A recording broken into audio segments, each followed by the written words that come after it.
everyone, Daniel Greenlight Farm. I'm excited to bring you this lesson here. We're talking about harvesting, some of the tools and techniques, and I'll share with you actually probably my favorite crop to grow as well as sell, because there's some really cool things you can do with it. So first, right off the list, we're harvesting salad mix.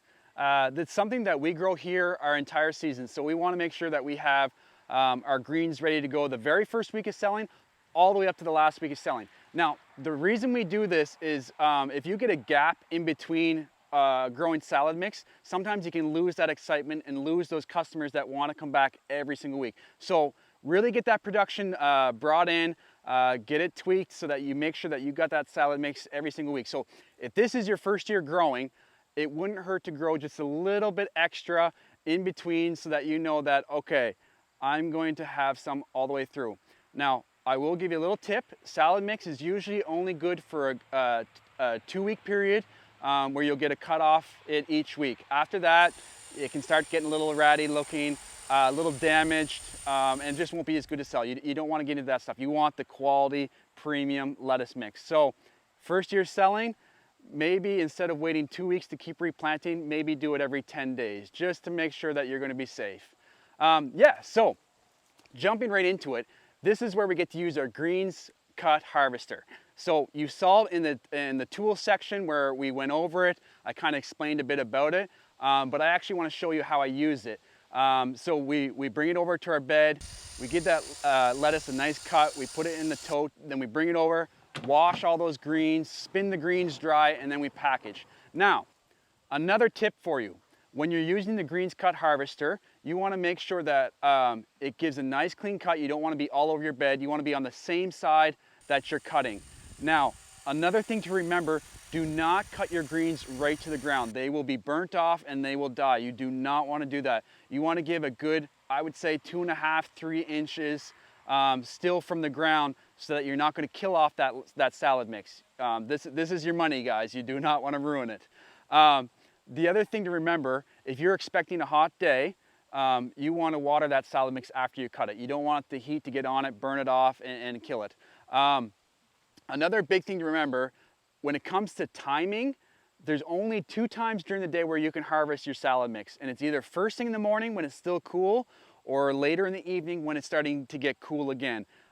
Greens do not do well in a lot of heat. So if you give them a cut, and then you got 30 degrees Celsius afternoon, those greens are going to wilt. You want to make sure you cut early enough that it has time to absorb that water and it can stand straight up and not be burnt off by the sun.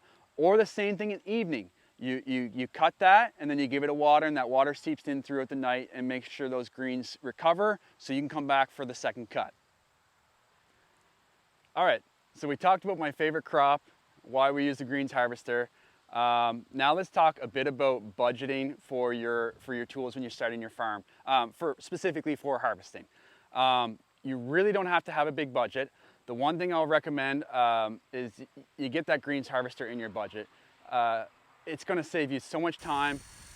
It's going to work well for you. I've used it for, I think we're close to 5 years, and I haven't replaced anything. The only thing I've replaced so far is the blades, and they're relatively cheap. You can buy 5 blades. I believe it's around $80, and that'll do you. Oh, that should do you 2-3 years for sure. Especially if you can keep them sharp. We sharpen ours every 4 weeks just to make sure they're good, and that'll service you really well. The next thing that we use is just a regular paring knife, and that works for so much. If you're harvesting romaine lettuce, you're harvesting broccoli, cauliflower, cabbage, works absolutely fantastic. Pick them up for $2. So we got 10 of them floating around. We keep them sharp, keep them nice, and it's really cheap, very useful. And the last thing we use is just a pair of clippers. The ones that we use to prune our tomatoes, it's the exact same ones. We use that to clip our cucumbers. The thing is, when you're harvesting cucumbers, you don't just want to pull them off because the stem can come out of the top of the cucumber and it won't store as well for you when you're going to go for selling it. You just want to clip it off. It makes it really simple, really easy. So when you bring those 3 things together, you can pretty much run your entire farm with that when it comes to harvesting. Very affordable. You do not have to have a huge budget. Get the greens harvester, get some paring knives, get a pair of clippers. Then, as you go farther in your farm, you can invest in some other things. If you think that another type of knife is going to work better for you, it's going to create enough efficiency that it's worth buying, absolutely, go for it. Experiment, try things out. But when you're starting, you know, keep it simple.